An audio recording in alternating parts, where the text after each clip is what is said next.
Bismillahirrahmanirrahim. Assalamualaikum warahmatullahi wabarakatuh. Alhamdulillahirrabbilalamin. Wassalatu wassalamu ala asrafil anbiya'i wal mursalin wa ala alihi wa sahbihi ajma'in. Amma ba'du.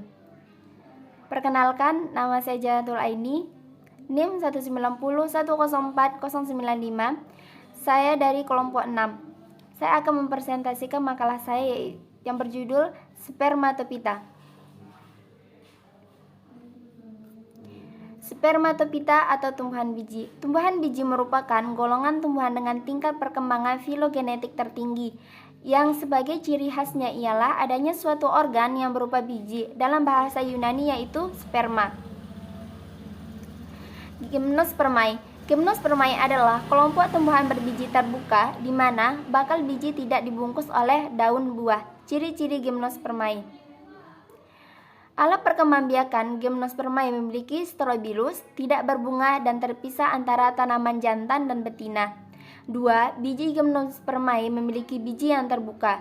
3. Daun pada Gymnospermae berbentuk seperti jarum. 4. Kambium Gymnospermae memiliki kambium dan dapat bercabang. 5. Pembantu penyerbukan Gymnospermae, penyerbukannya sebagian besar dibantu angina. 6. Batang kayu Gymnospermae, batang kayunya lunak atau softwood.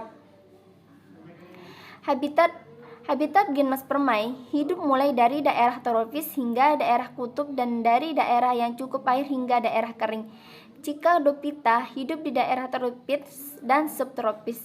Tumbuhan yang termasuk Coniferophyta biasa hidup tersebar di berbagai daerah, bahkan hampir di seluruh daerah di dunia.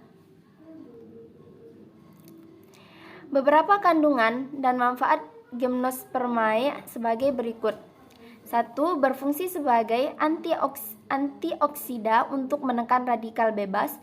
2. Untuk meremajakan sel-sel otak, yaitu dengan cara memulihkan reseptor-reseptor di dalam otak serta meningkatkan serotonin. 3. Mempunyai kemampuan untuk memperbaiki peredaran darah. 4. Dapat memacu produksi molekul energi ATP atau adenosine tripat. 5. Tanaman ini juga banyak dipercayai sebagai tanaman obat bronkitis dan asma sejak 5.000 tahun lalu di Cina. 6. Tanaman hias misalnya cemara dan pakis haji. Bahan industri, cat dan obat-obatan misalnya damar. 7. Bahan pembuat kertas dan korek api misalnya pinus. Sayur-mayur misalnya belinjau. Mungkin hanya ini yang saya dapat sampaikan, akan dilanjutkan oleh pemateri selanjutnya. Sekian, wassalamualaikum warahmatullahi wabarakatuh. Bismillahirrahmanirrahim. Assalamualaikum warahmatullahi wabarakatuh. Nama saya Jamul Khair, NIM 190104097. Saya akan membahas materi tentang Angiospermae. Angiospermae adalah kelompok terbesar dari tumbuhan di bumi. Ada sekitar 270.000 spesies Angiospermae yang dikenal hidup. Angiospermae mencakup semua tumbuhan yang memiliki bunga dan menghasilkan biji tertutup dalam sebuah karpel. Karpel adalah daun Angiospermae yang dimodifikasi membungkus benih dan dapat berkembang menjadi buah. Ciri-ciri Angiospermae adalah yang pertama, ovula Angiospermae. Dilindungi oleh buah dan daun. Angiospermae dimodifikasi yang memfasilitasi pemupukan. 2. Adaptasi Angiospermae tinggi. Bunga Angiospermae mencolok. 3. Angiospermae jantan benang sari Angiospermae dan organ betina putik di bunga yang sama, kebanyakan monoecious.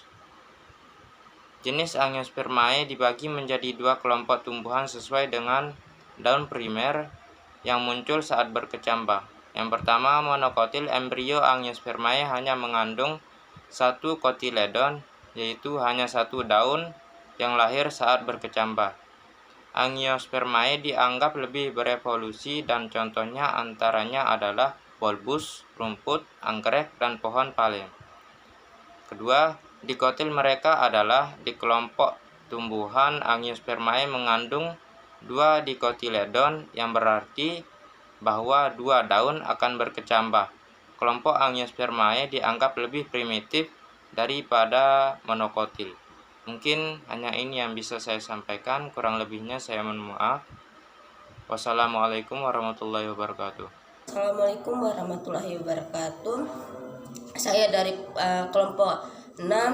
Saya sendiri atas nama Risnawati, NIM 190104087. Di sini saya akan melanjutkan materi yang telah disampaikan oleh teman saya. Saya akan membahas tentang reproduksi Agiospermae, di mana organ reproduksi Agiospermae adalah bunga sporofit yang merupakan pohon bunga sporofit yang merupakan pohon. Agiospermae semak atau ramuan. Ramuan adalah generasi diploid di dalamnya struktur Agiospermae khususnya terbentuk di mana meiosis terjadi dengan pengurangan jumlah kromosom yang menimbulkan meilofosfasa yang menghaloplaid. Agiospermae dibedakan menjadi dua, yaitu monocotyloidae atau berkeping satu, dan yaitu dicotyloidae berkeping dua. Selanjutnya tentang monocotyloidae, merupakan biji-biji berkeping satu berakar serabut. Batangnya dari pakal sampai ujung hampir sama besar, umumnya tidak bercabang. Akar dan batangnya tidak berkambium. Contohnya itu Oryza sativa atau padi, Zeomas, jagung merupakan Paradisioca, atau pisang Cococifora, atau kelapa. Yaitu selanjutnya dicotyloidae, mempunyai biji jumlah berkeping dua, berakar tunggal, batang dari pangkal besar makin ke atas makin kecil, batang bercabang, akar dan batang berkambium. Contohnya Cassia siamea atau Joha arcis, Hypogea atau kacang tanah, Pridium guajava atau jambu biji, Ficum elaticus atau karet. Mungkin hanya itu aja yang bisa saya sampaikan. Sekian, wassalamualaikum warahmatullahi wabarakatuh.